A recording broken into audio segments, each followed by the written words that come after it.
Hey everyone, welcome back to my channel. Today in this video, I will discuss with you characteristics of fire insurance contract. उससे पहले अगर आपको insurance से related और videos देखनी है तो उनका लिंक डिस्क्रिप्शन में है, आप वहां से चेक कर सकते हैं। तो चलिए स्टार्ट करते हैं कि फायर इंश्योरेंस की क्या क्या कैरेक्टरिस्टिक्स हैं।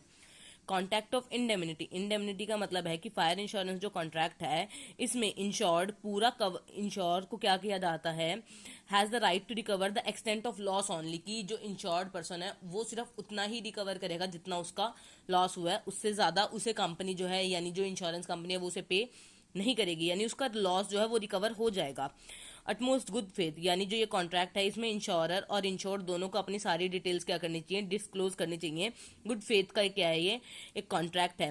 इंश्योरेबल इंटरेस्ट, जो पॉलिसी होल्डर है उसका एक इंश्योरेबल इंटरेस्ट होता है पॉलिसी में भी और at the time of claim भी, यानी पॉलिसी होल्डर जो है उसको इंटरेस्ट रखना पड़ेगा, पॉलिसी में वेट रखना पड़ेगा, ध्यान रखना पड़ेगा। ये चीज क्या है, इंश्योरेबल इंटरेस्ट। स्पेसिफाइड पीरियड, जो फायर इंश्योरेंस है जनरली 1 ईयर के लिए होता है, उसके बाद आपको क्या कराना पड़ता है, पॉलिसी को रिन्यू कराना पड़ता है। प्रॉक्सिमेट कॉज, जो फायर का कॉज होना चाहिए, फायर की वजह से क्या होना चाहिए, डैमेज और जो लॉस होना चाहिए वो एक्चुअल होना चाहिए, इसे हम क्या बोलते हैं, प्रॉक्सिमेट कॉज। तब हमें क्या मिल जाएगा, उसके बदले में अपना क्लेम मिल जाएगा। कॉन्ट्रैक्ट विद सेवरल इंश्योरेंस, अगर fire insurance contract same property का बहुत सारे अलग अलग इंश्योरेंस से बना रखा है तो उनमें से क्या करेगा, सिर्फ एक ही इंश्योरर क्या करेगा, टोटल अमाउंट पे करेगा। या अगर आपने एक ही, जैसे सपोज कीजिए एक बिल्डिंग है, बिल्डिंग के फायर इंश्योरेंस करा रखा है, 2 या 3 अलग अलग फायर इंश्योरेंस ऑर्गेनाइजेशन से करा रखा है, तो वो मिलके रमसम रैंडम अमाउंट टोटल पे करेंगे, अदरवाइज आपको उतना ही अमाउंट पे होगा जितना आपका लॉस है। Surrender value, fire insurance policy has no surrender value, fire insurance policy की कोई भी सरेंडर वैल्यू नहीं होती। नेक्स्ट इज डेलिब्रेट एक्ट, कोई भी क्लेम तब तक no claim is payable, claim तब नहीं दिया जाएगा अगर पता चल जाएगा कि जो कॉज है आग का वो जानबूझकर लगाया गया है।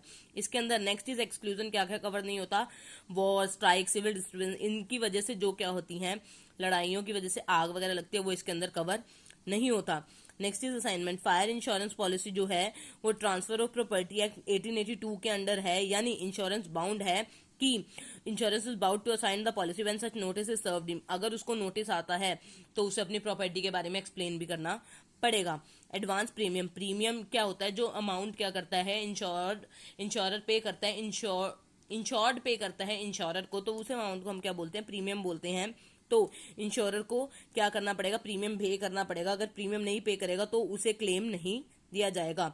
Next is salvage, right to salvage the property, मतलब इंश्योरर एजेंट क्या कर सकता है, अगर क्या हो गया, जो इंश्योर्ड है जिसने अपना इंश्योरेंस कराया अगर वो दिवालिया हो जाता है या वो क्या हो जाता है, बैंकरप्ट हो जाता है, तो इंश्योरर क्या कर सकता है, उस प्रॉपर्टी को सेल कर सकता है। ये था फायर इंश्योरेंस कॉन्ट्रैक्ट के बारे में। Stay tuned for more videos and thank you for watching this.